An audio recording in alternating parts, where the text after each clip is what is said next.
G'day. G'day friends, welcome back to BigDenoPlays Aeon Trespass Odyssey. We are on day 42.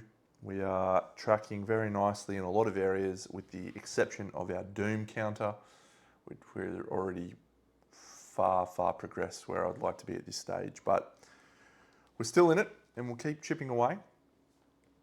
We finished the last episode sailing through the seas of the past, and we've managed to procure ourselves a lighthouse here. This is where our anchor currently is, not in this spot. Our loop length is unfortunately 4, so at the end of this timeline day, loop end, we gain an unavoidable doom, and our loop triggers and puts us right where we are. We currently have explored 17 tiles in the past, and one of the technologies we'll be looking to gain next is Icebreaker Protocol, which is allows us to move into the future. Our loop end still is a problem though. However, in good news, we're going to be aiming for apostate weapons next, and we'll be able to pick up one of my favourite weapons, and I think something that will give us a much better chance in some of these later primordial battles, which is the thing that I just had on the screen. What's it called? Probability Blade. Yeah. Over to our Argonauts. We are about to fight a timeline battle, friends, and that timeline battle will be against a Hypertime Oracle. We're bringing in 3 special titans in this fight. We're bringing a Warkeeper, we're bringing in a Returner, we're bringing in just a normal Dreamwalker, and we're bringing in the Ascender, who we just made. So I've given the Ascender a new item, Hammer Sword, which is cool. Haven't used it before. And the Returner, we're sticking with the Sphere Cast, Horizon's Edge, and we're giving our Warkeeper the Shade Shield. He's actually double shielding. Going to attack with the Shade Shield and going to block with the Spiral Shield. It's wonderful. So we'll kick over to the Primordial. At level 3, we gain Quantum Eye. We actually already had Quantum Eye through some other story effects. However,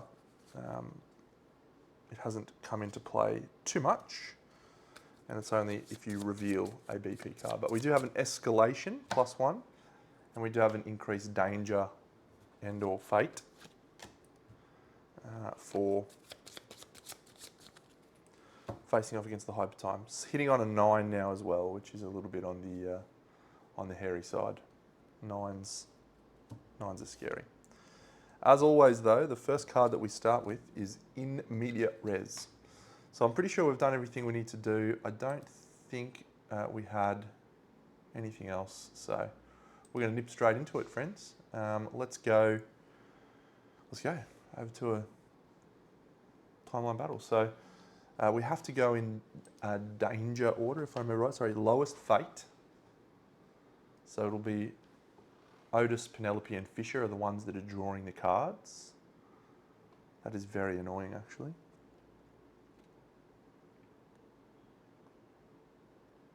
Because I'd love to get the Ascender one early. Maybe I should move the Ascender around. No, it's fine. I've done it. It's done. It's done. All right, Otis, you can draw our Minor Trauma. Let's go and shuffle these cards first. So I'm pretty sure I already did this, but I'll do it anyway. Minor, Major,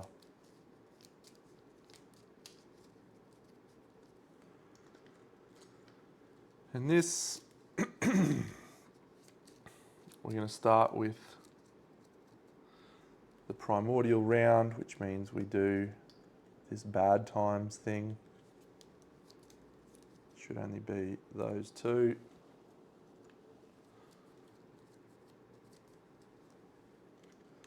So, start of the primordial round, we look at these and we extinguish possibilities. That is a feigned death. We definitely don't want feigned death. I forgot to shuffle these 2 minor traumas in, so I should probably do that from my last battle. Stupid bleeding. All right, we'll try again. That stays on top. That goes away. Burning heart. Boo. And you died. Stays on top. So the minor trauma that the Warkeeper gets is... we'll do Penelope first. 1, 2, no, we'll do Ulysses first. 1, 2, 3. From... Oh, it's only 1. Gain 1 fate. That's awesome.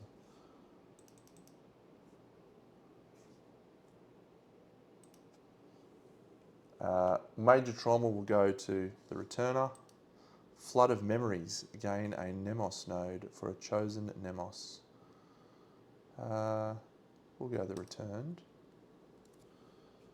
And the Grave Trauma will go to him. There will be a Reckoning. You died horribly. There's one advantage to that, which is that it decreases the likelihood that the You Live positive Obel card will get tapped out.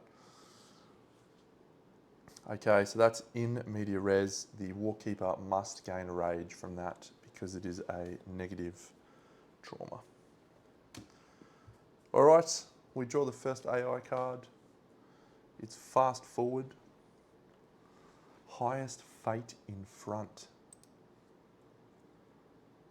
So that'll be either Fisher or Heraclides. Neither of them have the priority target token.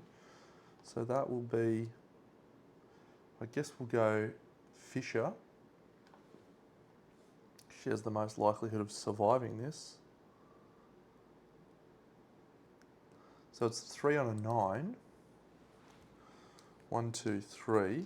However, that goes down to an 8 thanks to the Exile's Garb. So 3 on an 8.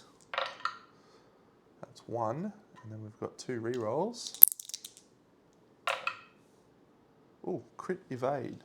Got a crit evade benefit, Deno? No. So it's 1 hit. Draw a major trauma. Dolos Cunning. Place up to 3 opening or break tokens in the pool. Oh. We'll go 2 openings and a break. Then time clocked. So she will be time clocked. Which one's she? She's blue. Oh, that actually suits very well. So time clocked. She is off. Give her a time clocked card. Time clocked departing. We may get her to come on back. And then the Oracle moves 4 spaces directly away from the target at Giant Glaciate. 1, 2, 3, 4. We're about to have a very, very sad first round, friends. Very sad indeed.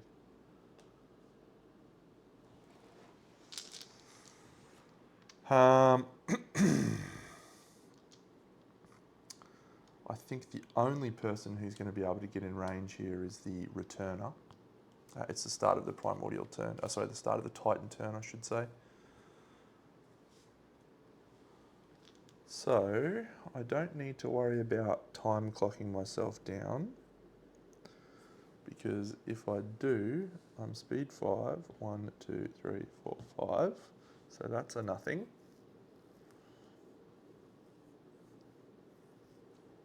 So she'll take her turn and just flip to time clocked arriving.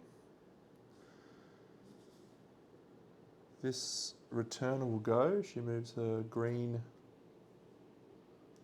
to there. 1, 2, 3, 4, 5, 6. 1, 2, 3, 4. So she's in range with the Sphere cast. So she'll have a shot with the Sphere cast. It's +1. She has +1 from her repurposed Cryptex. That's +2. There's 2 tokens in the pool. +3, +4. She's going to gain a rage for making an attack. She's going to spend a fate to commit, and she needs a 5. Critical. We'll start with a critical, friends. Gain a frozen time. Sick! 1, 2, 3, 4, 5. We have a single break token in the pool, and we need a 5. 1, 2, 3, 4, 5, 6, 7. You'll love to see it. All right, so gain a break. Gain 3 fire. 1, 2, 3. Perfect. We have a reposition 1, so we'll reposition 1 square forwards over here. Boom. We have cumbersome, so we exhaust the weapon. And then we have a black. We'll also keep an opening in the pool.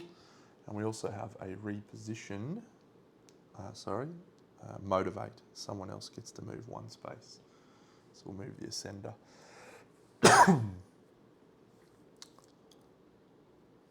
That's good. I enjoyed that. That was a very nice start.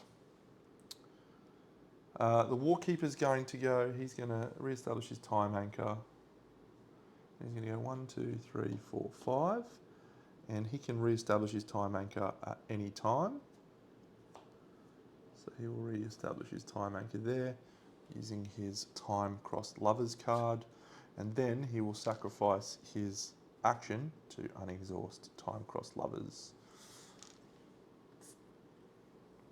But what we might do, just to be super tricky, is actually pop it there so that we don't potentially trigger anything else. Our ascender is going to start by establishing a time anchor there. 1, 2, 3, 4, 5.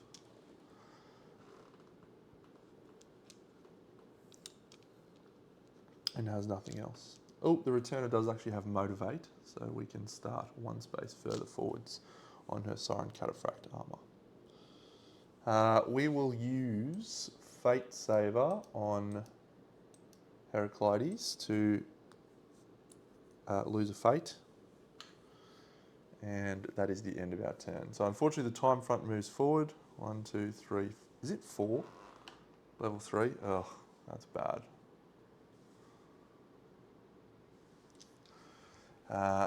But we do have an escalation to do over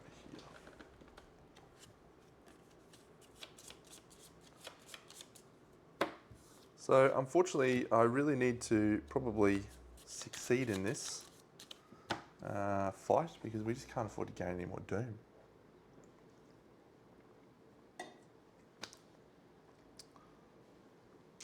Start of the primordial round, we extinguish possibilities. That stays on top. That stays on top. And Fused Soul stays on top. I actually don't mind Fused Souls, it's a +1 precision buff. That is, you died horribly. So we'll draw a card. We've done a wound, so we need to put Once Upon a Time.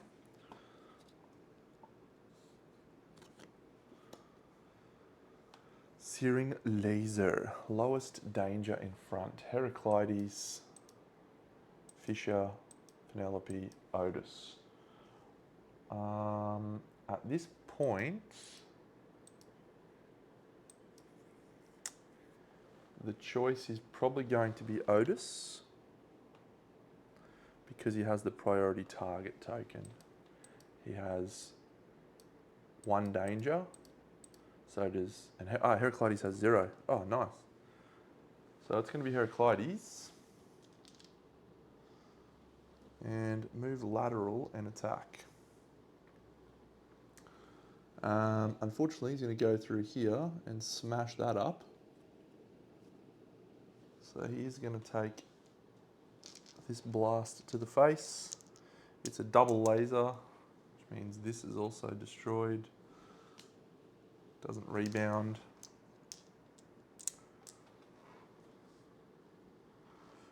3 on an 11. Each hit deals 3 danger.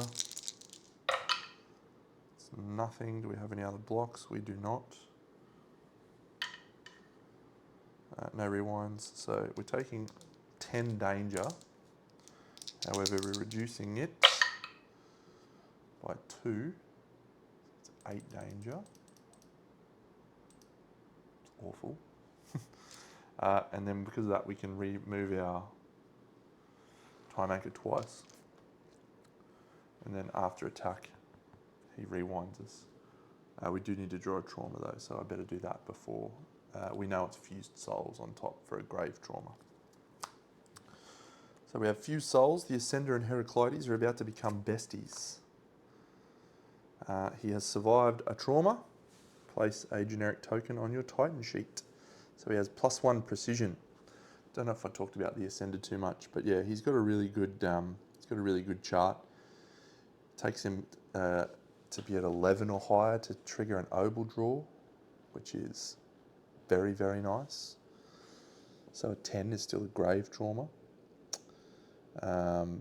He's got a way to remove ambrosia tokens. He's got rerolls. He's just a pretty solid all-round guy.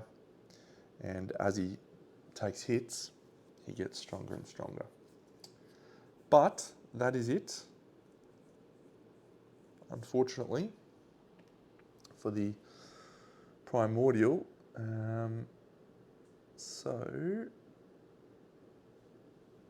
I haven't missed anything, have I? He hasn't consumed any time anchors. He's done the top of that. We've done quantum eye. Yeah. So the returner is not quite in range, so she will spend a fate with the Pursuer ultimatum to move herself. 1, 2, 3. And that will unexhaust or exhaust the Pursuer ultimatum.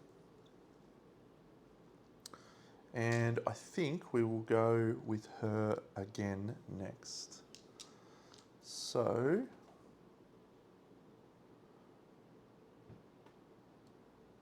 yep, we'll go with her. So she's going to sacrifice her movement. Her time anchor gets teleported up to here. She's going to sacrifice her movement to unexhaust the sphere cast and the Pursuer ultimatum. She's going to shoot where she is whilst on a time anchor, so she gains a +1 precision buff from that. So she's +1, +2, +3, +4.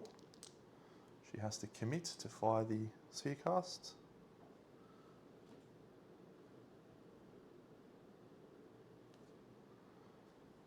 I tell you what, sometimes it can be a little bit frustrating being me because I do this sort of stuff and people are like, you're a cheat. And then it's just wonderful. That's just how I roll. Literally, it's how I roll. There's lots of break tokens. There's a black token in the pool. We're going to be able to perform a bonus attack, which seems wonderful. It's enough. We didn't use any of the fire, so 1 goes away. We'll re-add 1, 2, 3. So there is now 5 fire tokens in the pool. We get to reposition. So we will reposition back 1. It's cumbersome, so we do exhaust it. However, we're about to make a bonus attack, so we'll keep an opening. We'll do a motivate. He'll move to there. No, not him. Him. 1. And there's a black opening. And that's it. Can't do anything with that.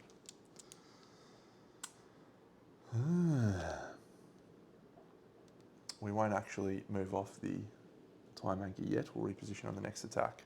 You may perform a bonus attack. I don't mind if I do, actually.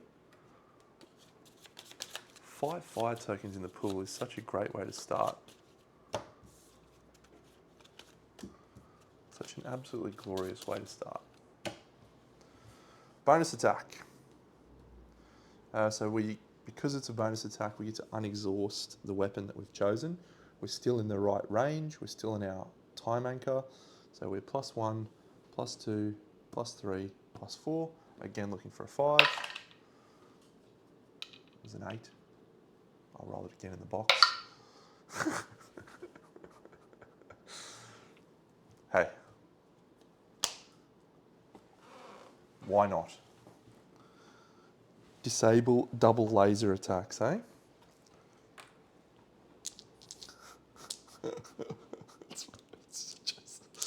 It's just stupid, really. This is an 8 though, that's pretty hard to get. Is there anything I can do about it? No, it's just an 8. Alright, well we got blacks and power rerolls and all sorts of stuff. We had to commit, we had to gain a rage.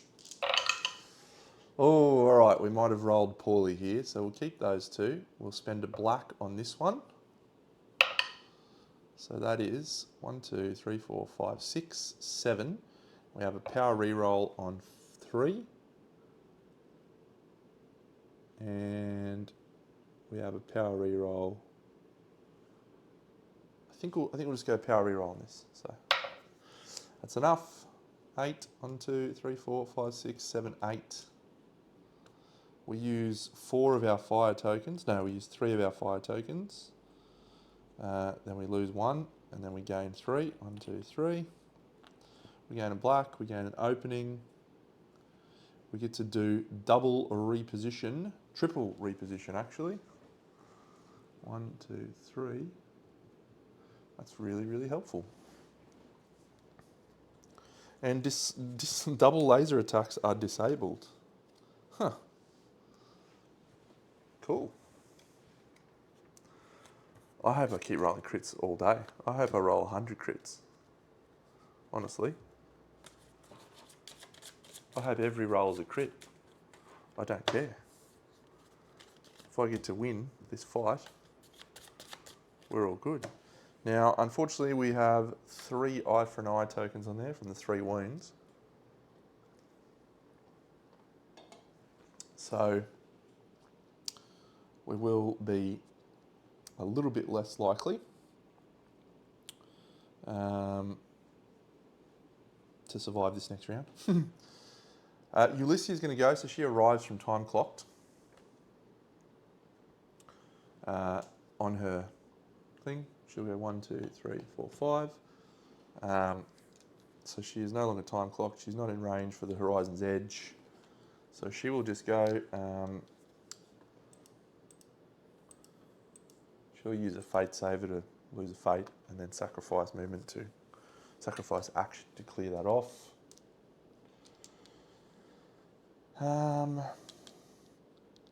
Okay, so Penelope's done. Fisher's done.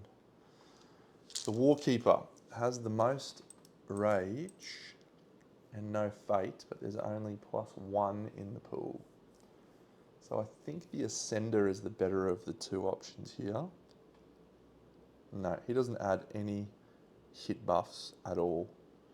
So I think our best play is just the Warkeeper right now. It's the best his shield is ever going to get. So starts his turn, brings his thing here. 1, 2, 3, 4, 5. She'll reposition as well to there. He will not re-establish his time anchor anywhere. He will swing with the Shade Shield. This is a new item we just gained. Get excited. +0 to hit. So we are literally hitting on an 8 here. Is this a waste of the fire tokens in the pool? I'm going to reroll, I guess. Spend 1. And then if I need to reroll, we're on an 8. Come on, Dano.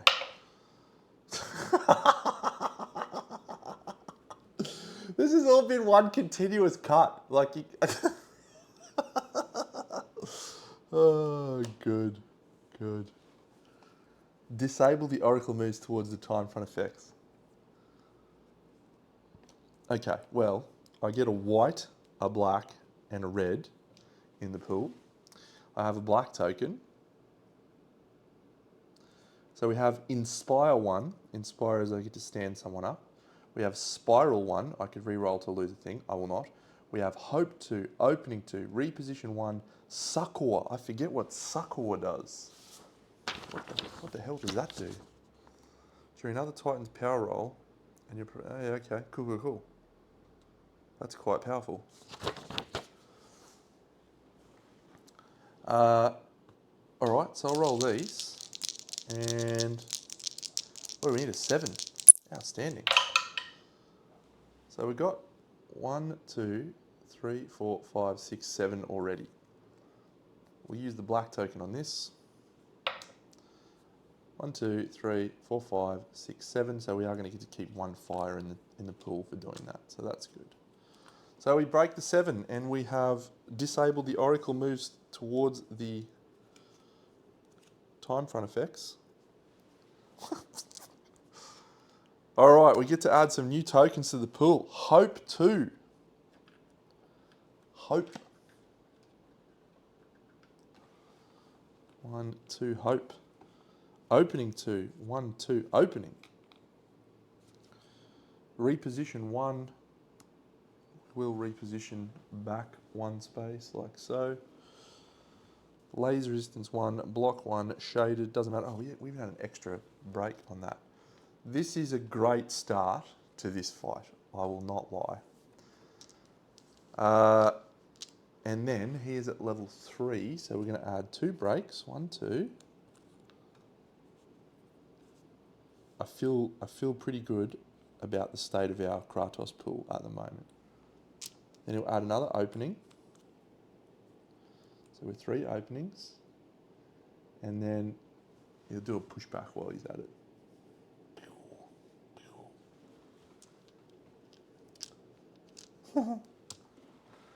Okay, so we still have the Ascender to go. But we'll do a... Is that another level 2? However, Once Upon a Time is going to trigger... Oh, put a 1 on top. How good.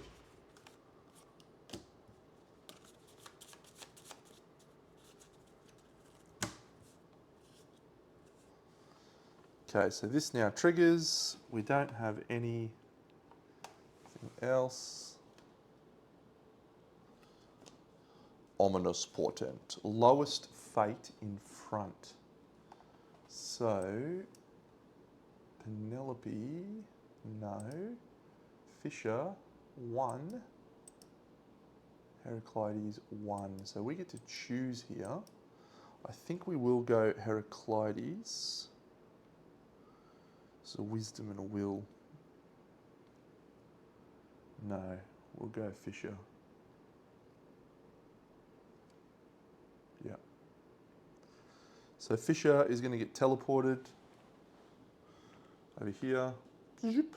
Teleport Titan in front. And Judge.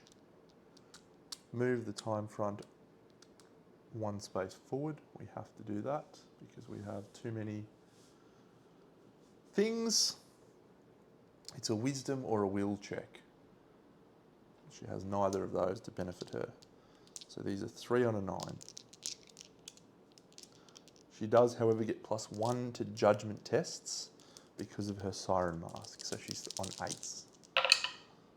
She gets 2 10s, which is great.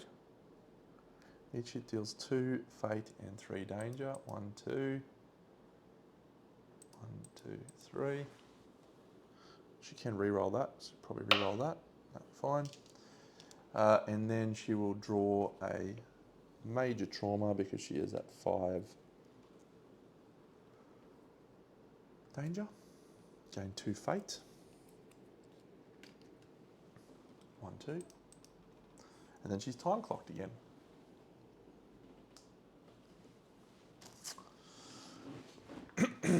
I don't love that situation. That's the ominous portent done. We still have the Ascender. So he is going to go... How's this angle look? Yeah, everyone's too far away.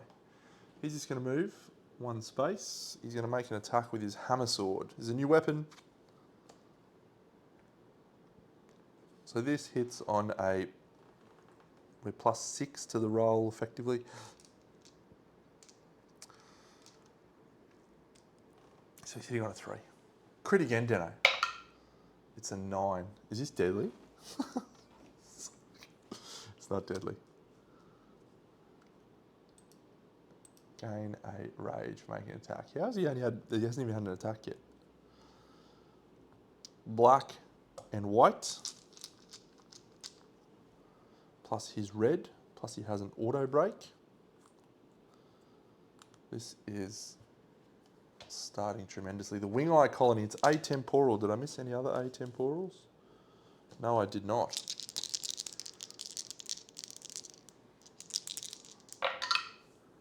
One, two, three, four, 5. It's enough. This is great. This 1 dice is enough because we have 2 hope tokens. 1, 2, 3, 4 from the 2 breaks. Outstanding. Okay, so the Ascender is at level 1. Unfortunately, all of these tokens go away. We destroy the wing eye colony.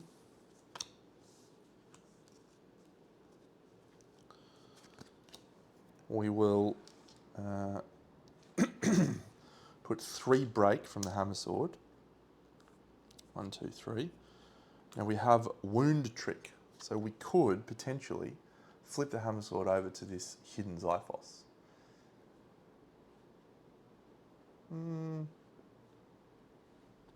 Assist 2 is okay. Opening. No, we'll stay on hammer sword side. 3 breaks, a black, and nothing else. Yeah, because of the atemporal, he then has to draw a grave trauma, and he gets gain 3 fate. 1, 2, 3. Oh. He's now got his 2nd token on this thing, which gives him +1 movement, which is nice. And that is the end of the Titan round. So we just need to shuffle these. Okay. And that is another token here for Once Upon a Time. So everyone's done. Everyone unexhausts. End of our round. This moves again. 1, 2, 3, 4.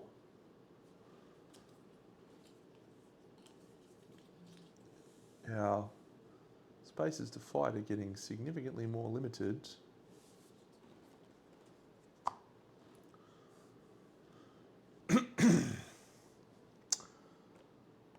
Over to this guy.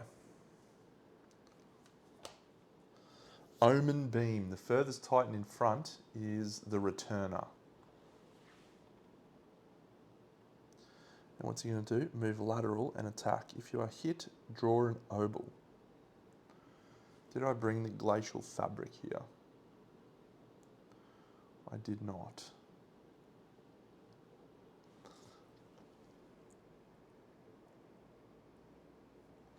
So first of all, it's a double laser attack. However, we have disabled double lasers, so that means we're fine there. The Returner is not going to be able to run away, or is she? Oh, she is.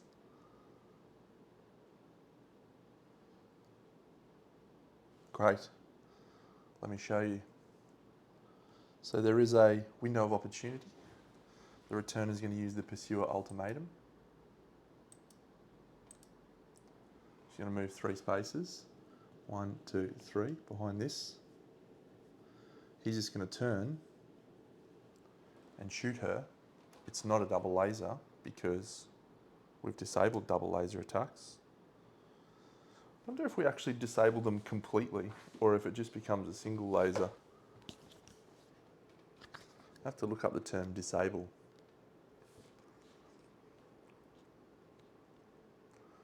Disable. I'm sure I read somewhere very early on in this rule book about disabling.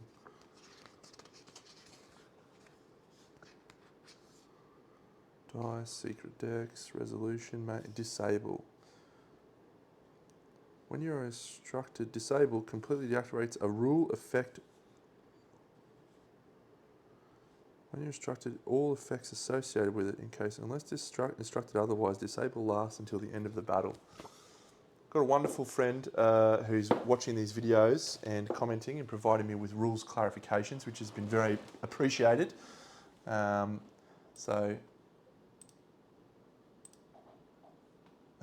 you, Balmung. But I don't know if disable means this is completely turned off or if it just turns it into a single laser. I'm going to assume it turns it into a single laser. It's much the same. This just gets destroyed and she survives. Therefore, the time front does not move. I didn't do little distinguished possibilities. That stays on top. That goes away. That goes away. Boo. Okay. Our most likely person right now to do a wound is probably the Ascender, actually, with the hammer sword. Let's have a look over here. I think we need to bring time clocked the Horizon's Edge into play, actually, because she's not going to get to make an attack. There's a 3 on top though, so maybe we should be going with the Sphere Cast.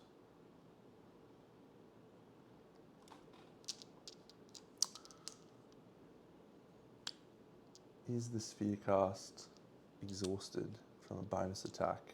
And I just forgot to tap the card.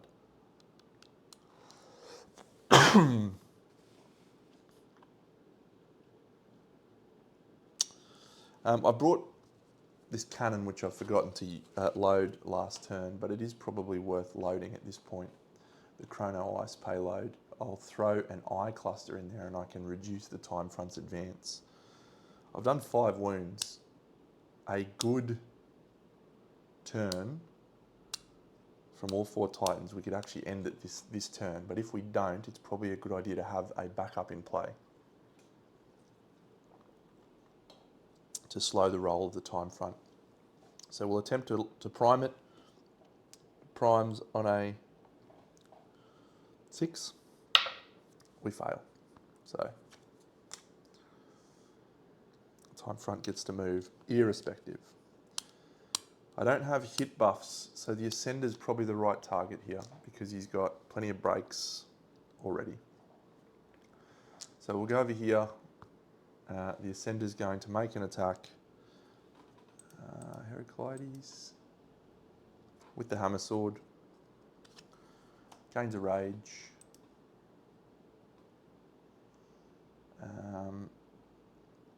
Because he has +1 precision from his token and +3 from the hammer sword, he's hitting on a 5.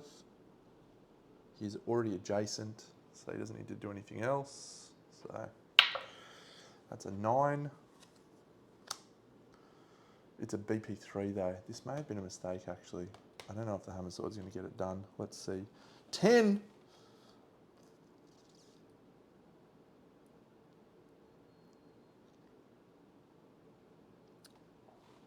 Oh, we've just lost Ulyssia. Yeah, probably should have done her first. Anyway, 1, 2, 3. I'm not even sure we can get there with this. This is a 10. So I think on max 1, 2, 3, 4, 5, 6, 7, 8, 9. Yeah, I think even on max we fail here. We're definitely failing with that roll. We use the black token on that. Use a power reroll on that. 1, 2, 3, 4, 5, 6. For a second power reroll. Yeah, we have 2 power rerolls on too. 1, 2, 3, 4, 5, 6, 7. We fall short. So he moves 6 spaces directly away from the attacker without turning. 1, 2, 3, 4, 5, 6. Smashes that up. The time front moves forward 1 space, which means Ulyssia is gone from the fight. She's erased from time and existence. And he's time clocked.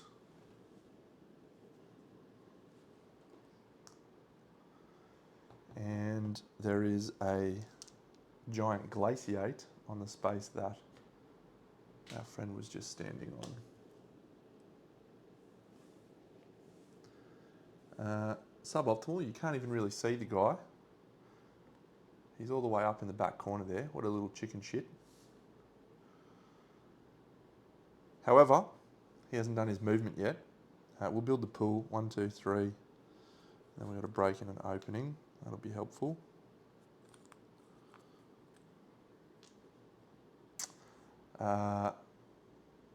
So we will use his thing to arrive from time clocked. And then he will stand right where he is and not do anything. No, he will move. 1, 2, 3, 4, 5. Penelope is just going to unexhaust the sphere cast and the Pursuer Ultimatum. She redoes a thing. 1, 2, 3, 4, 5. She'll move to there. Actually, she'll move to there. And the Warkeeper, piloted by Otis. 1, 2, 3, 4. He's moving to here. We've pegged him in a corner. We need to roll this hit pretty badly, friends, because we run out of time otherwise. We're +1. Just +1, are we?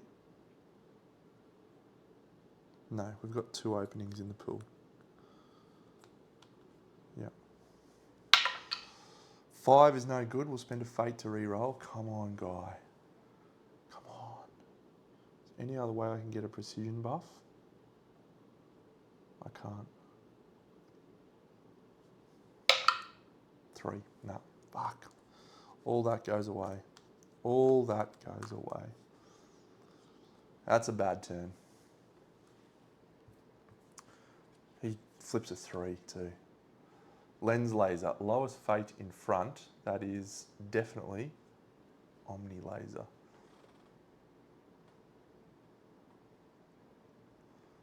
If the laser attack hits an iceberg, it continues sideways. Cool. Lowest fate in front is Otis on 2.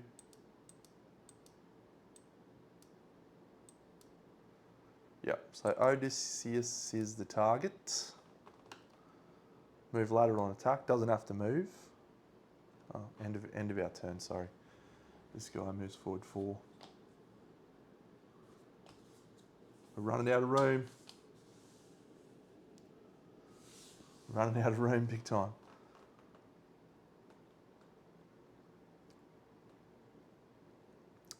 Yep. So the laser is going to hit an iceberg and continue sideways, but it's not going to do anything. Each hit deals 4 danger. So Otis is going to roll 1, 2, 3 on an 11. He's got 1 reroll. So he's taking 1, 2, 3, 4. He's taking 12, 13 danger, which goes down to 11, which still is enough to trigger an obel draw. This is our first obel draw, but if we do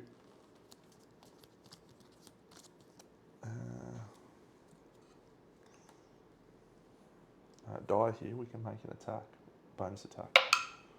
7, you died horribly. On a 10 we awaken. We do not awaken, so we died horribly. So fate worse than death, but we will immediately attack because we are about to die from drawing an oval and so on, and we are perfectly in range. So that chain breaks everything else on the card. So there's no time clocked, there's no after final attack. The lens laser is done. Interesting choice here. I think we will actually go with the spiral shield because we're more likely to hit with it, at least one hit. So we'll give that a try. +1, so we're hitting on 8s. We get one hit through, so we'll spend 3 fate for these other ones to re-roll, all 3 of them. And we get a critical. So 2 hits with the spiral shield. Oh, we're a chance here. 1, 2 red plus another red for the Warkeeper plus another red for level 4 on the Warkeeper. He's actually level 5.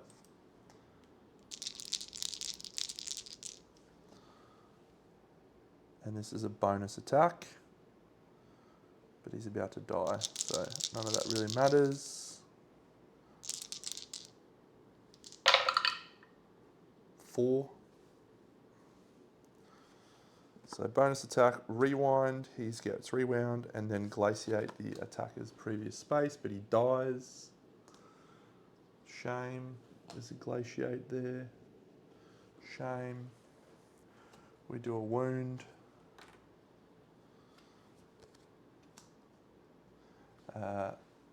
Every other Titan gains a rage. She'll gain a rage. He'll gain a rage. Probably should have done that from the other one. Erased from existence. I'm not sure. It's done. So that's the end of the Titan, or the primordial round, sorry. So it's over to us. So we'll try and prime the laser. The cannon, I should say. See if we can find the cannon. We do prime the cannon, so we will be able to reduce the storm front movement by a little bit. I need to escalate over here. So that was a 2.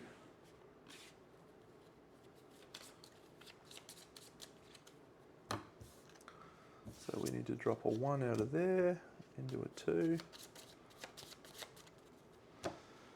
Okay, 1, 2, 3, 4, 5, 6 wounds. He hasn't consumed any things yet, but we've only got 2 left. We need to build a pool. So 2 breaks from level 1, opening from level 2,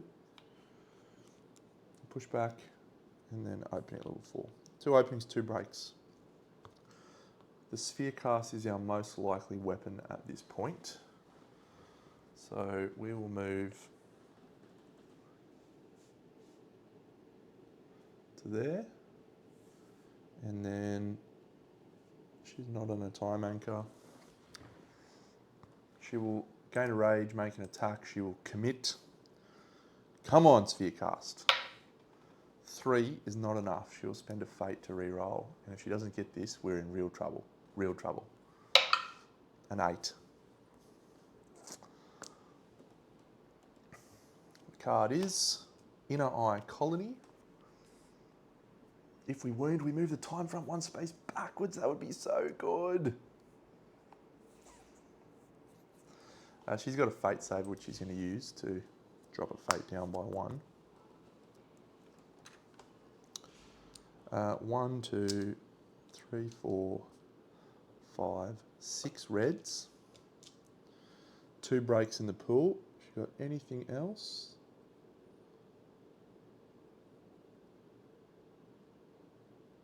She had +1 precision from that, but alrighty. Big roll, Deno. Big roll. We got there. 1, 2, 3, 4, 5, 6, 7, 8, 9, 10, 11. So we wound, so we move the time front 1 space backwards. That helps quite a bit. We turn that into a 3.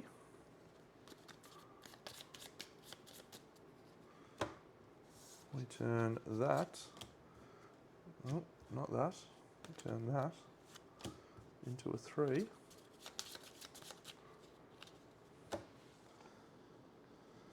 And the only person left is our ascender. And I don't really like the options that we've got with his positioning right now. So his time anchor goes to there, 1, 2, 3. He's just going to swing with the hammer sword, or we've got to build the pool actually, and this is going to be very important. So, we can do a lot of repositions. I wonder if I can go 1, 2, 3, 4. Can he get around? He can't get around, so repositions are irrelevant. But we can probably reposition him to here, so his time anchor isn't going to get chewed up. No. That went to eat us. Okay, so level 1 we'll keep an opening. Level 2 we'll put in a black. Level 3 we will keep an opening. Level 4 we will get to do 2 breaks. Level 5, it's a greater pass, does nothing. Level 6, nothing. Level 7, stand up, nothing else. And then we have 3 fire tokens from the bad boy itself. That is her done. The hammer sword is going to swing on the ascender. Gain rage. He's going to swing with the hammer sword. He's plus 5, 6 to hit, so he's hitting on a 3. Of course, he rolls a 2. Did I already gain a rage? I think I already gained a rage. He'll spend a re-roll. Come on, champion. It's a 4. It's enough. Okay. White, black, 2 reds, auto break, 6 break tokens in the pool, and a black token. We need to hit an 8. 1, 2, 3, 4, 5, 6, 7. So we haven't. We're going to use the black token on this white. And we're going to use a power reroll on this red. I think we're there now, actually. Yeah. 1, 2, 3, 4, 5, 6, 7, 8, 9. So we'll keep 1 fire in the pool. And the hammer puts 3 breaks in the pool. 1, 2, 3. Level 1, we put a black. Level 2, we get 2 rerolls. Level 3, we put a break and an opening. And level 4, we get a red dice. Level 5, we put a black. Great. Gain fate equal to the primordial level. We gain 3 fate. 1, 2, 3. Perform signature against the attacker. Before we do that, unfortunately, we are going to perform signature and we're going to trigger Once Upon a Time. I think we do the thing first. So we drop that out, we put in a 3. 1, 2, 3. And that goes on the bottom. We've got 9 wounds down at this point. We take the level 1 out, we put in a 3. Shuffle that.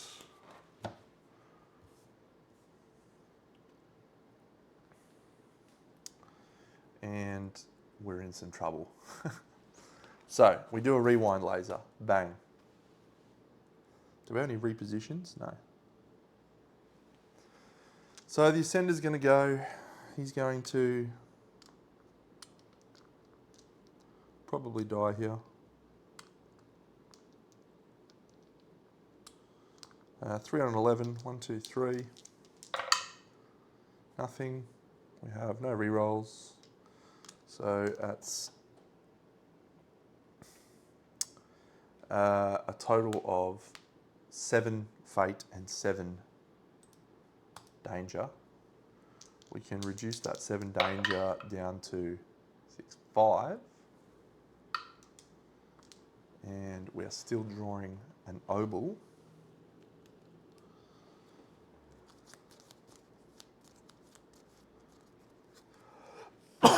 for our ascender.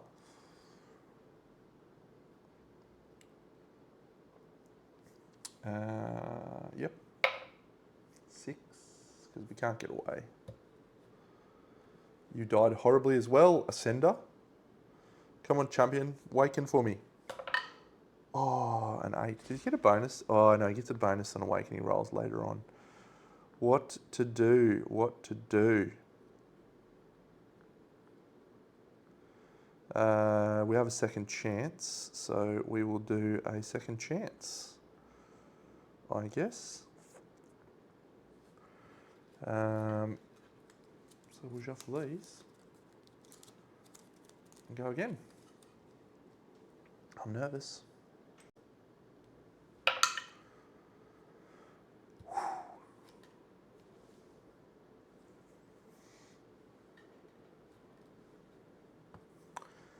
He survives, barely, by the skin of his teeth, which means he gets another token. What a champion. But his second chance is now gone.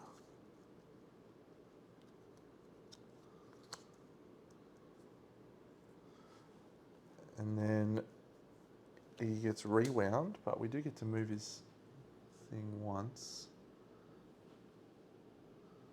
Twice. So we'll move it to there. When he reduced the danger from his Siren Cataphract. So that's it. So we're now going to do the eye for an eye, or it's called Once Upon a Time.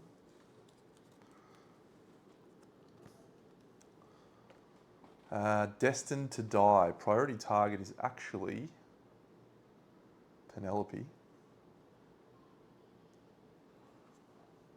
It's a wisdom or a fury.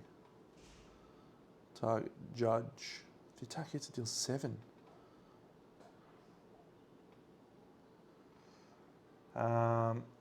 He doesn't move. He just stands there and judges. It's a wisdom or a fury check. How's your wisdom or your fury? Yeah, +1. So we need a 10. She's got nothing she could do about it, so it's a 9. Oh, imagine if we had +2. We would have survived that. At this point, we might as well spend a fate to re-roll it. No. If the attack hits, it deals 7, which goes to 8, but she's wearing Siren Cataphract. 8 goes down to 7. Oh.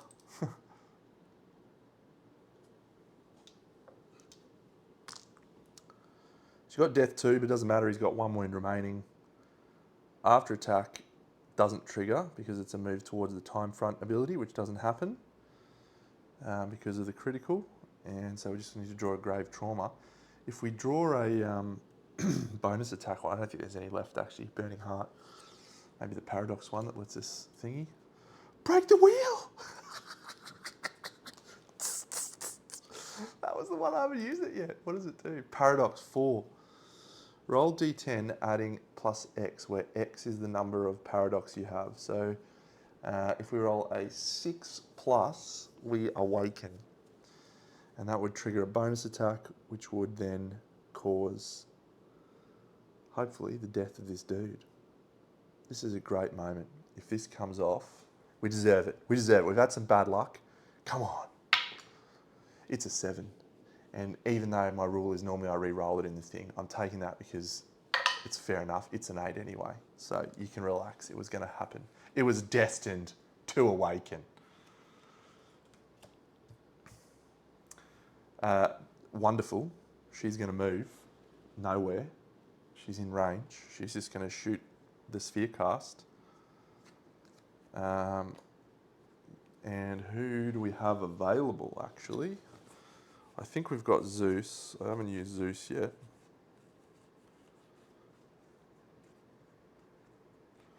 Ooh, actually, do we go for the crit chance? We go for Hephaestus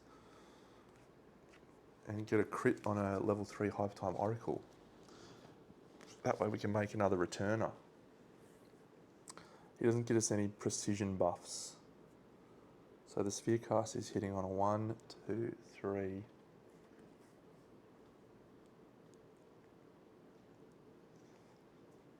Oh, this is a nervous moment, nervous decision. Because she has to commit with the weapon. I was thinking I was going to get to make an attack. I was going to get to use my fate safe before I did. So, tough call. I really want someone with precision buff. She can't gain rage over.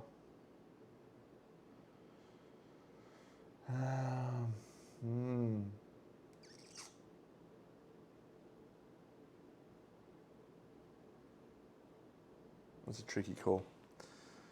What am I hitting on? +1, +2, +3, +4. So we need a 5. 9 down to 5.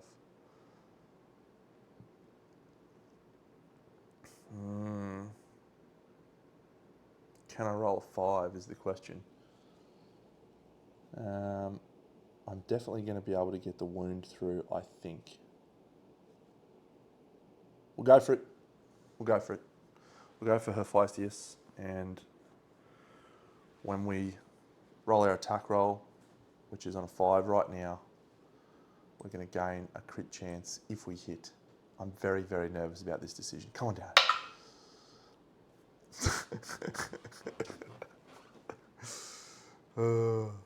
Sure. Critical, you may perform a bonus attack. 6 reds, unlimited breaks in the pool, or more than sufficient breaks in the pool. 2 black tokens, needing a 7. We've got 6 from these ones. We'll use these 2 with black rerolls. So that is enough. We get a critical on the last card, which is wonderful. So we get ourselves a... That was some crazy shit, man. I can't even express how crazy that was. So the Hype Time Oracle, we get a critical one from. We could perform a bonus attack. We're not going to do the Atemporal. Good work, Hephaestus. You've done us proud once again. We did unfortunately lose the Warkeeper. We did unfortunately lose an irrelevant Dreamwalker. I would love that Warkeeper back. He's pretty good. He gets up into the high reaches of the Kratos table very quickly, which is nice. But unfortunately, dead. We did have Fate Worse Than Death for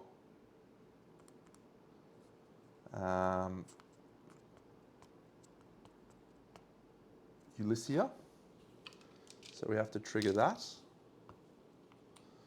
And then we'll get some stuff. So stand by. All right. Resources. 1, 2, 1. Okay, so we have 12 clothed flesh.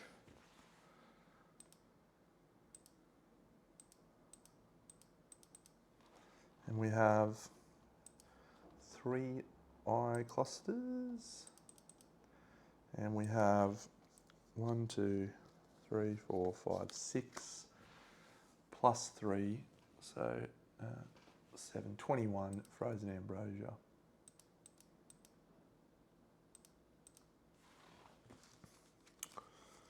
Good victory, that one, friends. Really gave that guy a pummeling. Everyone resets their Triskelions. We do have to roll on the Fate Worse Than Death table for Fisher. 7.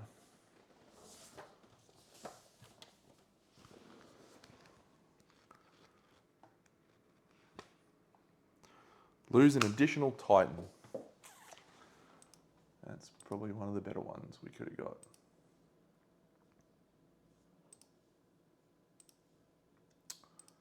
Okay, we have a combat and a structural research. So let's have a look at our options.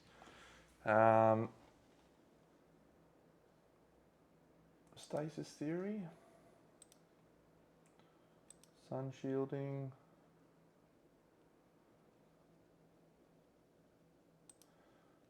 We'll grab sun shielding. Do we want Cryptex technology? We can't take it because we technically haven't done pursuits and battle. Whatever. Apostate weapons is probably our go. Transient death is also pretty good. Given our situation, I think we will take apostate weapons because I think we can maybe make a probability blade.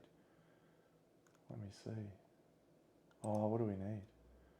3 closed flesh. What did we have?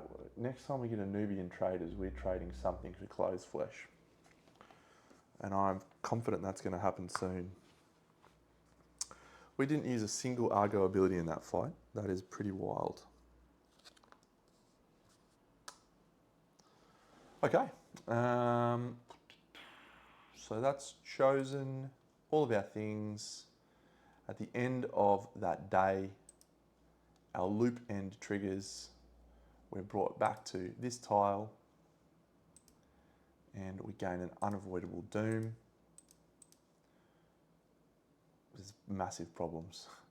We then trigger a loop starting 1, 2, 3, 4 days from now, which is over there under the structural research. And we're back to the top where we will start our next day and we will travel.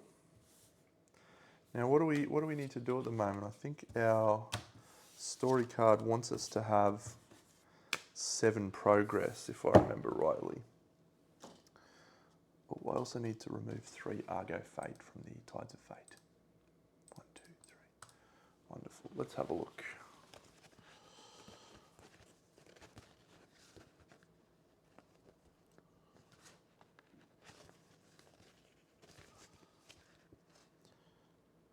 Yep, 9 or more tokens. So we need 2 more glory tokens.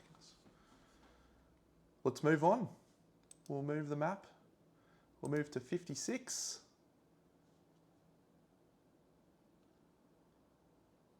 And we've found a dead end, have we? That sucks. We can use the time wound though. So we'll probably use the time wound, I think. 56, mark that. Oh, we did have an awakening, so I don't know if I moved the buff head. Better move the buff head. Come on, rolly ball. Okay, so next day we need to find these cards over here. That can go away. We shuffled in all of the cards that we needed to see, or don't want to see, so a Titan, and we are on friendly territory, so we're going to gain a rage as a group. I love a Titan right now. And 3 Siren Shell. I don't want 3 Siren Shell. Cargo. 1, 2, 3, and the buff head moves. Boop. Chekhov's Sun. I think we have the technology for that. Then we just take the technology for that. Sun shielding.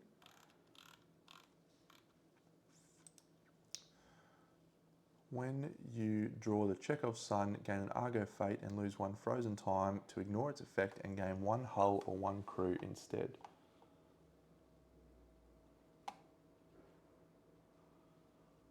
Lose 1 frozen time and either gain a crew or a hull. Okay, we'll do that. Lose a frozen time, gain a crew, gain an Argo Fate. We ignore its effect. Remove until the next timeline battle. Forgotten Temple of Iapetus. Gain 2 Siren Shell. Put 1 on Inwards Odyssey, which is nice. It's taken us to 51.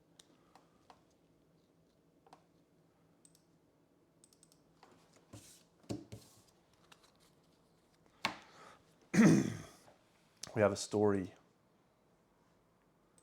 story phase. Where are we going on our story? 7. We're going to Of Wax and Promises, and we're going to add a spot of nothingness to the map.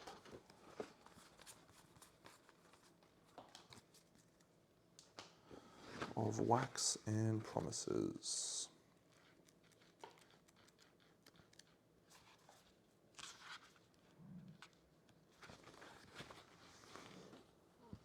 And we roll a 9, which is Rise and Fall.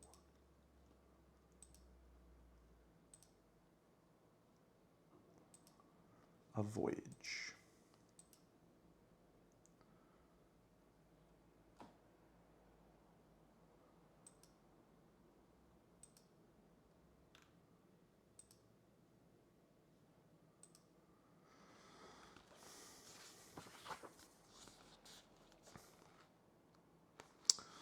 As soon as you arrive in the village, you can tell something is off. To your surprise, Sun Airs and Twilight Watch alike are rolled up, not about the Titan you brought, but about a group of young people dressed in peculiar costumes.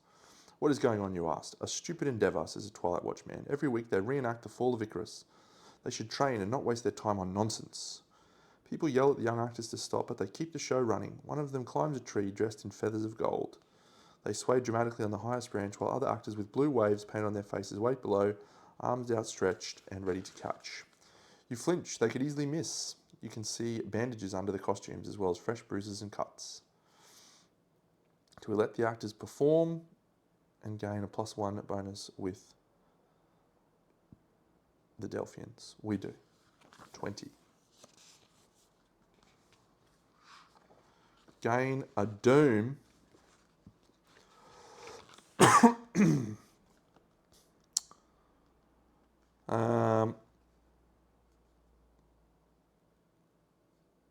I'm going to have to spend a fate to try and avoid that, and I'll go fate because I can't hold on to gaining this doom. 9. 41. By some miracle, the feathered one lands in the arms of his fellow actors. My imperative will be fulfilled, he exclaims, and the performance continues. No other dangerous stunts are pulled, and you finally breathe a sigh of relief when it comes to an end. What did you think? Asked the feathered actor a few minutes later. Without their costumes, they look like any other youth. You take your time telling them how dangerous this stunt was, and while they seem excited at first, their joy quickly turns to shame. After cautioning the rest of the troupe, you spend the evening sharing meals and stories. Upon hearing about your adventures and about the Argo Theatre Society, some of them, including the feathered boy, wish to join you. We'll be disbanding anyway. It's not the right level of audience for this art, they say while gesturing to the rest of the village. They might be irresponsible and ignorant, but their determination and hopefulness could turn them into great allies. At the same time, you wonder, is your quest in Delphi not as brazen and reckless as this play was? Gain a crew. Return to the voyage phase. We move on. All right, I'm going to have to check up the rules for time wounds. Stand by. Alrighty, so we are going to move on to the time wound, which I believe costs us an Argo Fate to do. So we'll go to the map, and we're going to use the time wound through 060. So we're going to place ourselves on the time wound. We mark the timeline. Nothing else happens. We don't do an exploration, we don't do an expedition. And then on the following day, we move again. And we move to number 60, which is here. Cool. We've found a frozen time. We've found a Titan. We're going to do some shuffling. We're going to draw some more of these bad boys. An ancient repository. Lose or gain 3 Hyperborean alloy. However, the burden moves. And we are on Twilight Watch territory, so we do not lose a Titan. He moves this way. And Come on, traders. And we gain an antediluvian siren shell and 3 siren shell.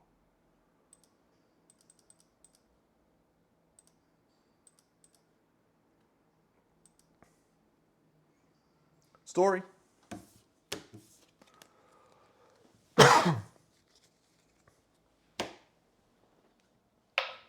was there any glory on that one? No.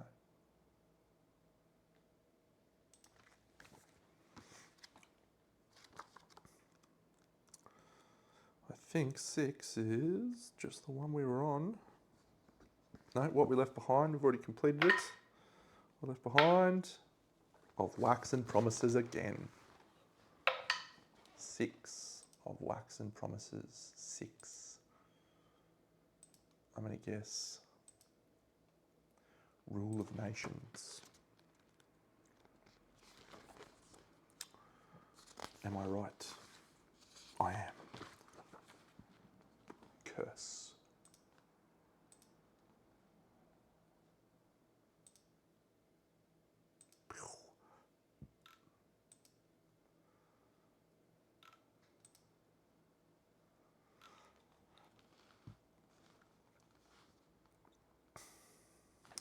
The rule of nations. Is that what I marked? Yep. A small polis, once a centre of scientific and philosophical progress, finds itself on the brink of civil war. For a whole week you try to solve the problem, yet the envoys cannot seem to agree. The Sun Heirs want to repurpose an old academy into a temple of Helios. The Twilight Watch want to use it as a training facility for their survivalists. And the Delphians fear getting caught in the crossfire.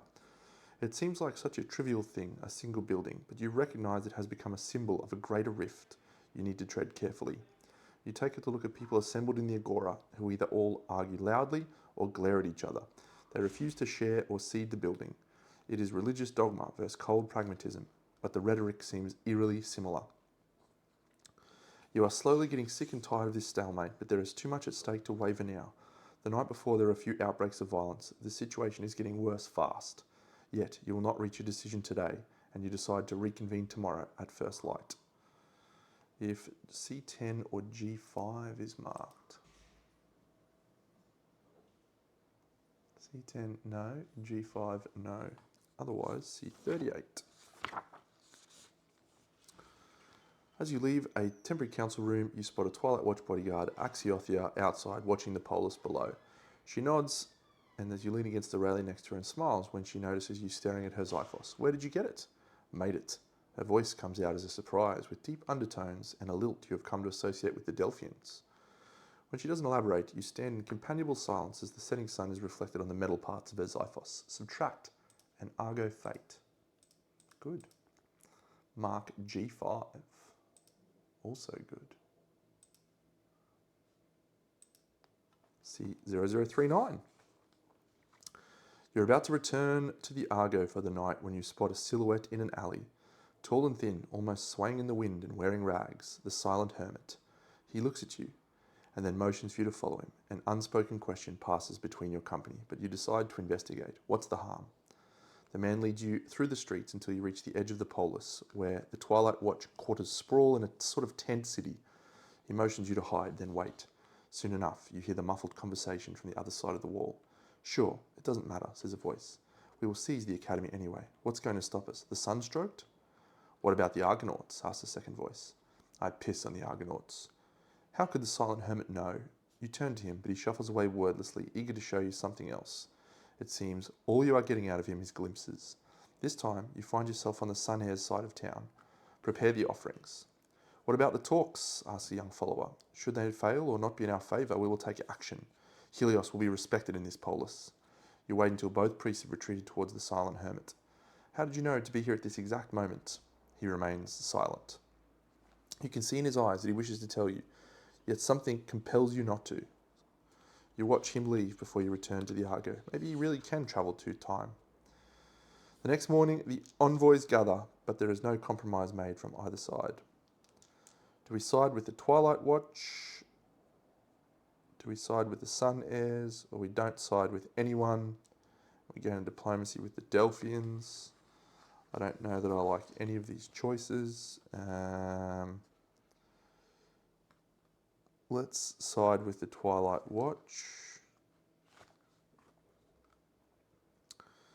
We lose a diplomacy with the Delphians. We gain a diplomacy with the Twilight Watch. 9, 9. And we go 17. Axiothia blinks in disbelief that you side with her and her kin. While the Twilight envoys cheer, she nods at you and relaxes in her seat. Once the Sun Heirs reluctantly sign the truce, the Twilight Watch invite you to their quarters. They have information to share, but ask for some resources in exchange. You make the trade and return to the Argo, knowing that the peace will not last. The Silent Hermit doesn't wish us harm. We have to learn his true intentions. Better to be careful. Lose 5 Hyperborean alloy resources. Good. Gain a glory. Good. And return to the voyage phase. Just going to quickly check 51, the Inwards Odyssey story. Gain the Cryptex technology.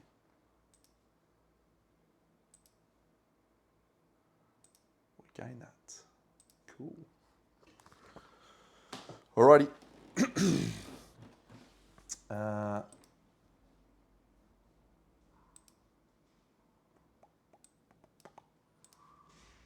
So, 1, 2. We didn't mark this one when we moved to here. So we get a combat research.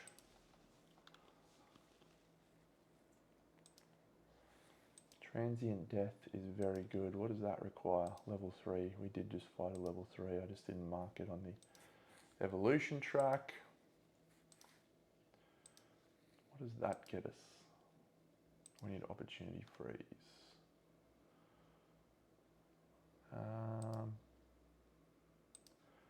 Let's take opportunity freeze.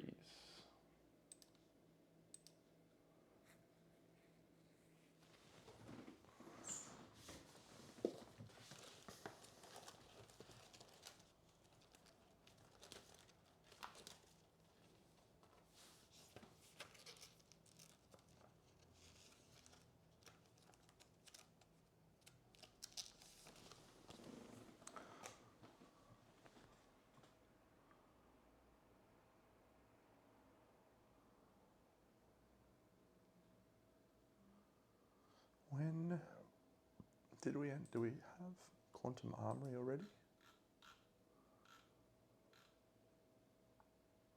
We do.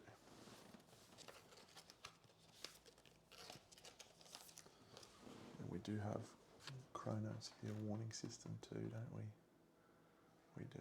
Okay, that's good. All right, we're on to our last day of our loop.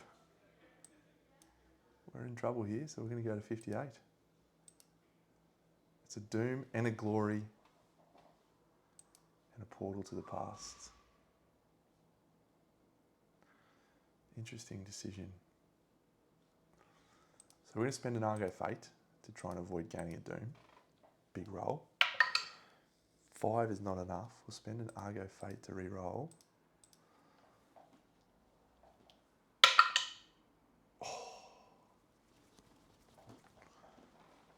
We gain our glory, which is awesome. And there's nothing else on this. It's a Twilight Watch one. So we're just going to do the timeline mark. We are going to select Icebreaker Protocol, as it says there, because I believe we have 20 explored tiles in the past. Come on, Delphian. 3 Hyperborean alloy.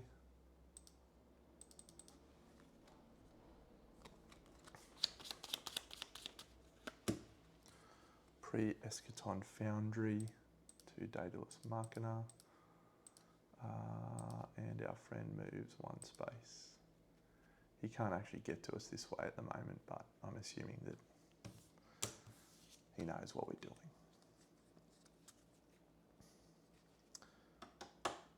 Interesting.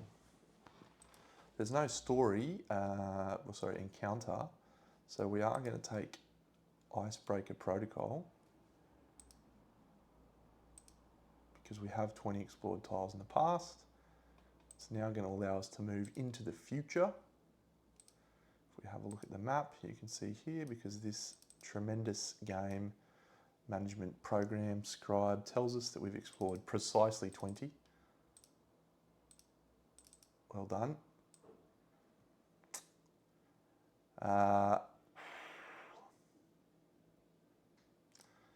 It's the end of the loop again. So we are going to teleport ourselves down to here at the end of this phase. 1, 2, 3, 4. We're going to put a loop end here. But we have the story because we've reached the end of the story phase. Again, another unavoidable doom from the loop. Okay, the story phase is To Those Yet Unborn. See 83.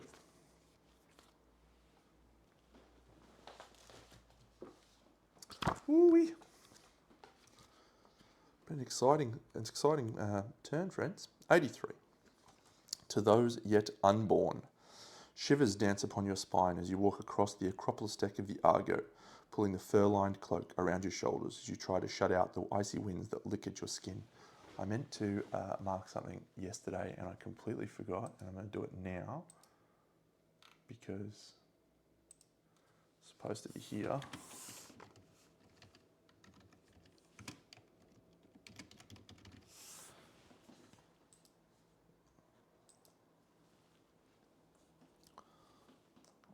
Good.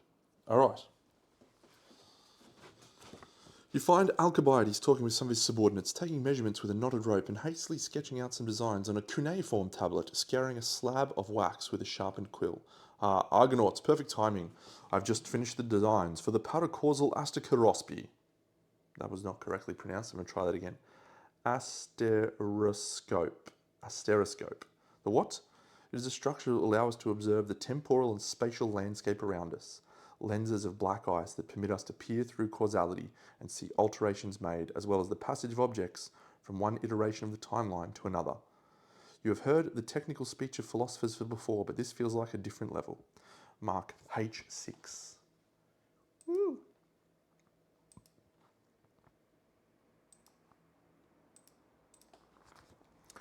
Then, if M9 is marked, it is C84.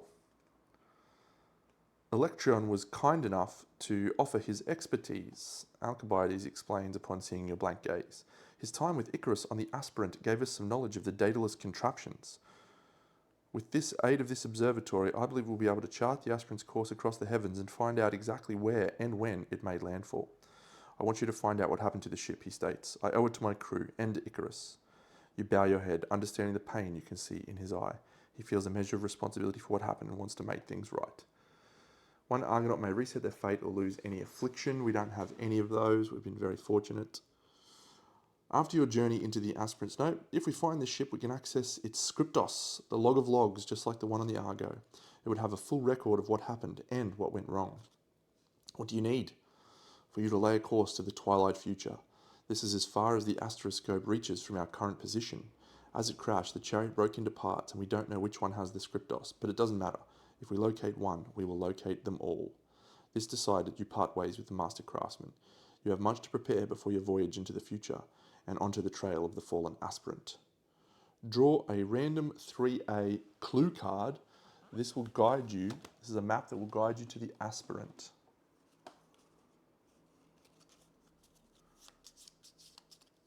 Archive the Those Yet Unborn and read side 3A. To travel into Delphi's Twilight Epoch, you will need the Icebreaker Protocol technology card.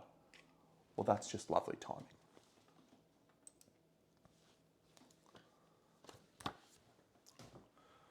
I think we get to perform a Divine Surge when we start searching for the little black box. Box of black. Okay, so we are looking for Chariot 1B. We need to find the Heavenly Chariot and its master. Find any chariot piece. Take the remaining 3A story clue cards, that's these ones, and shuffle them. Note the chariot pieces are whatever.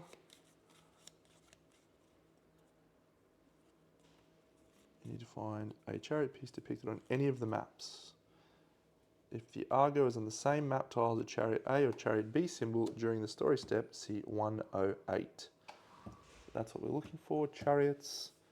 And this is a very helpful map to show us where the chariot is. Good. End of the story phase, the doom phase, it triggers, we are teleported all the way back down to the bottom, and we move on to the next thing. So we are going to move straight into the future, or attempt to move into the future, I should say. We'll move one step across to here on the timeline. We're going to shuffle the exploration cards. We'll do ourselves. Ooh, I think we might be on Denounce now. This might be a... no, Twilight Watch, 2 Daedalus Machina. And... whoa. Good. Delphian Fleet, good. Gain a summon charge, not helpful. Ancient Repository. Okay. The little guy's going to start chasing us back the other way now. Come back. I want to play with you. Okay, so what can I turn into clothed flesh? 4 frozen ambrosia into a clothed flesh. How many do I need? I think I needed 3. 12.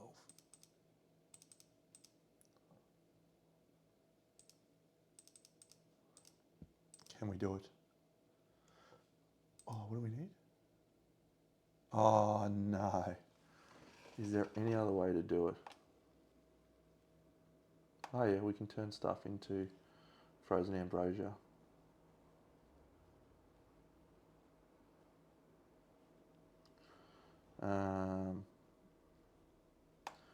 Eye clusters into frozen ambrosia.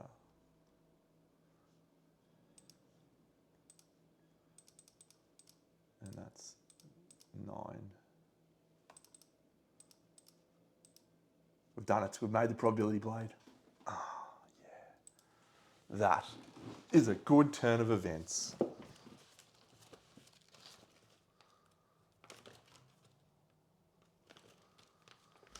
Allow me to show you the probability blade, friends. 2 whites. Get out of here. 2 white dice.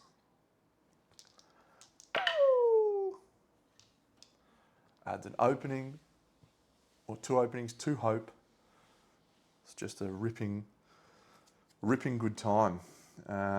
The only downside is we need a 3-handed dude to wield it, and of course we just lost our Warkeeper who would have happily taken it. So instead, we'll have to bring out the Earthshaker. He's still a good dude though, so that'll be fine. We can make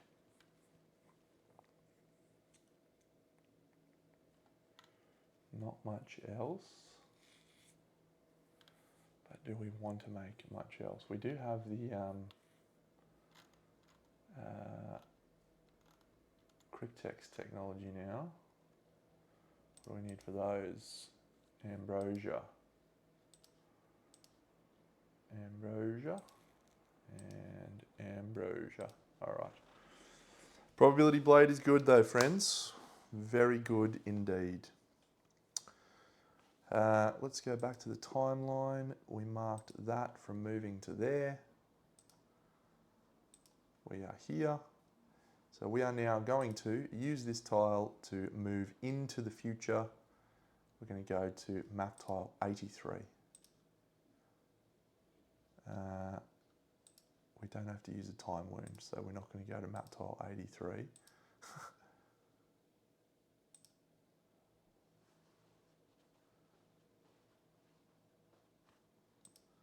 We've reached the future, gain of glory.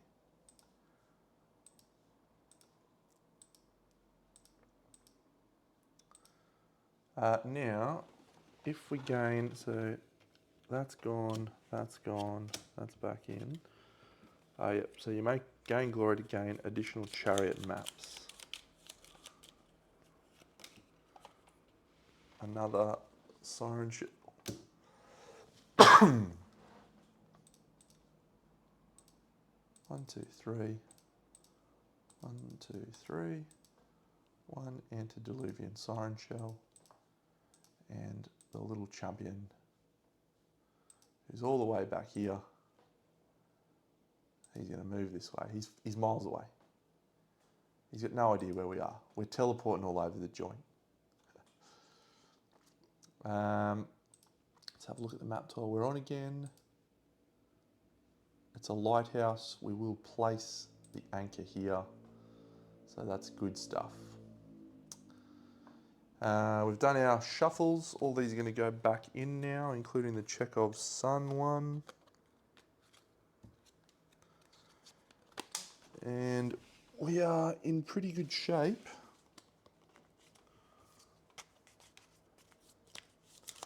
for our next battle, which is about to happen. And I think we will face off against a Icarian Harpy. I'll go mark that now, so I don't forget like I have last time. This will be our last level 3 battle before we move into the very challenging level 4s. After this, we get to have a combat research. It'll definitely be a hyper time oracle autopsy, I think. But transient death could also be pretty strong. Time skip could also be pretty strong. Sun descendant partial, yeah, okay. We need as many of those as we can get very, very quickly. But friends, we're going to call it there. That's the end of the episode. We'll set up for another Icarian Harpy battle where we'll be able to take our probability blade. It's a great weapon. It's got paradox, atemporal, blade. Don't know what any of those mean, but it's a very, very good sword. So, and we've got the shade shield as well. Feeling pretty strong at this point in terms of the equipment and gear we've got. We just got to make sure we can keep our doom in check. We've had some good clutch rolls there to save those doom gains. So if we could find some way to extend our loop length to 5, that would be really great, and maybe some more frozen time. But anyway, I'm excited for our next battle, Icarian Harpy, and we'll continue from there. So I'll catch you all in the next episode. Big Deno.